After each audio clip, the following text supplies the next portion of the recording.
नमस्कार। आज हम बात करने वाले हैं भारतीय के इतिहास के एक ऐसे फाउंडेशनल दौर की जिसने आप कह सकते हैं इस उपमहाद्वीप को हमेशा हमेशा के लिए बदल दिया। ये कहानी है एक ट्रांसफॉर्मेशन की। कैसे घुमंतू कबायली समाज ने एक बहुत बड़ी एक विशाल सभ्यता की नींव रखी। तो सोचने वाली बात यह है कि आखिर इन 900 सालों में ऐसा क्या हुआ, क्या बदला, जिसने एक ऐसी विरासत छोड़ी जो आज भी किसी न किसी रूप में हमारे साथ है। तो चलिए इसी को समझने की कोशिश करते हैं। देखिए, वैदिक सभ्यता, इसका नाम आता है वेदों से। वेद यानी ज्ञान का वो विशाल संग्रह जिसने उस दौर में धर्म से लेकर समाज तक मतलब हर चीज पर अपना असर डाला। तो ये सिर्फ एक टाइम पीरियड नहीं था, बल्कि एक पूरा विचार था जो धीरे धीरे आकार ले रहा था। तो कहानी शुरू कहाँ से होती है? इसकी शुरुआत होती है एक बहुत ही सरल कबीलाई समाज से। इसे आप इस सभ्यता का एक तरह का स्टार्टअप फेज समझ सकते हैं। तो इस शुरुआती दौर में पावर किसी एक राजा के हाथ में कॉन्सेंट्रेटेड नहीं थी। नहीं, शासन जो था वो ज्यादातर कलेक्टिव था, मतलब मिलजुल कर होता था। जो राजन या मुखिया होता था ना, वो कोई सम्राट नहीं था। वो बस अपने कबीले का, अपने जन का लीडर था। और तो और सभा और समिति जैसी काउंसिल्स भी थी जो ये पक्का करती थी कि भाई लोगों की बात सुनी जाए।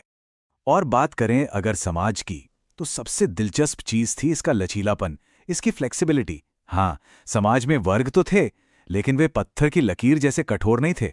और महिलाओं की भूमिका, वो भी काफी अहम थी।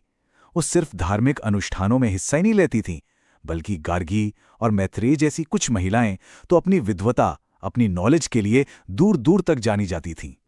आजकल हम वेल्थ यानी धन का मतलब क्या समझते हैं? पैसा, प्रॉपर्टी, है ना? लेकिन उस दौर में धन का मतलब था मवेशी। जी हाँ, कैटल। किसी की हैसियत, किसी की समृद्धि इस बात से मापी जाती थी कि उसके पास कितनी गायें हैं। इकोनॉमी पूरी तरह पशुपालन पर टिकी थी। खेतीबाड़ी होती थी, पर वो दूसरे नंबर पर थी। उनकी आध्यात्मिकता, उनकी स्पिरिचुअलिटी, वो भी सीधे सीधे प्रकृति से जुड़ी हुई थी। वो उन ताकतों की पूजा करते थे जिन्हें वे अपने चारों ओर देखते थे, महसूस करते थे। जैसे गरज के देवता इंद्र, या फिर अग्नि यानी आग के देवता। और हाँ, कोई बड़े बड़े मंदिर या मूर्तियां नहीं थीं, बिल्कुल नहीं। विश्वास को खुले में भजन गाकर और यज्ञ करके ही जताया जाता था। लेकिन फिर सब कुछ बदल गया। कहानी अब एक ऐसे मोड़ पर आ गई है जहां ये शांत पैस्टोरल जिंदगी एक कहीं ज्यादा कॉम्प्लेक्स, एक कहीं ज्यादा जटिल दुनिया में बदलने वाली थी। तो सवाल उठता है कि आखिर इतना बड़ा, इतना गहरा बदलाव आया कैसे? क्या वजह थी इसकी? इसका जवाब छुपा है दो चीजों में, टेक्नोलॉजी और ज्योग्राफी। इन दोनों के एक बहुत ही पावरफुल मेल में। और ये पूरा बदलाव एक सफर की तरह था। देखिए, शुरुआत हुई पंजाब क्षेत्र से। फिर लगभग 1000 ईसा पूर्व के आसपास एक असली गेम चेंजर सामने आया, लोहा, आयरन। लोहे के औजारों से घने जंगलों को साफ करना मुमकिन हो गया और इसी वजह से लोग पूर्व की तरफ गंगा के उपजाऊ मैदानों की ओर बढ़ पाए। बस इसी एक कदम ने सब कुछ बदल कर रख दिया। तो चलिए अब देखते हैं कि ये जो नया दौर था, ये जो नई दुनिया थी, वो असल में दिखती कैसी थी। क्योंकि इसमें नियम नए थे, स्ट्रक्चर नया था और समाज भी बिल्कुल नया था। तो अब वो कबीलाई मुखिया, वो राजन नहीं रहे। उनकी जगह ले ली थी बड़े बड़े शक्तिशाली राजाओं ने। और ये राजशाही अब वंशानुगत हो गई थी, मतलब राजा के बाद उसका बेटा राजा बनता था। और अपनी ताकत दिखाने के लिए अश्वमेध जैसे बड़े बड़े यज्ञ होते थे। जाहिर है, इन नए राज्यों को चलाने के लिए पैसों की भी जरूरत थी, तो एक फॉर्मल टैक्स सिस्टम भी बनाया गया। समाज का ढांचा भी पूरी तरह से बदल गया। वो जो पुरानी फ्लेक्सिबल व्यवस्था थी ना, उसकी जगह ले ली एक बहुत ही कठोर 4 लेवल वाली वर्ण व्यवस्था ने। इसमें हर ग्रुप की भूमिका जन्म से ही तय थी। सबसे ऊपर ब्राह्मण, फिर क्षत्रिय, फिर वैश्य और फिर शूद्र। ये समाज को देखने का, उसे चलाने का एक बिल्कुल नया और बहुत स्थायी तरीका था। और एक और बहुत बड़ा बदलाव आया महिलाओं की स्थिति में। जहां पहले यानी प्रारंभिक काल में उनका एक सम्मानजनक स्थान था, वो सभाओं में हिस्सा लेती थीं, वहीं अब उत्तर वैदिक काल में उनकी हालत में गिरावट आई।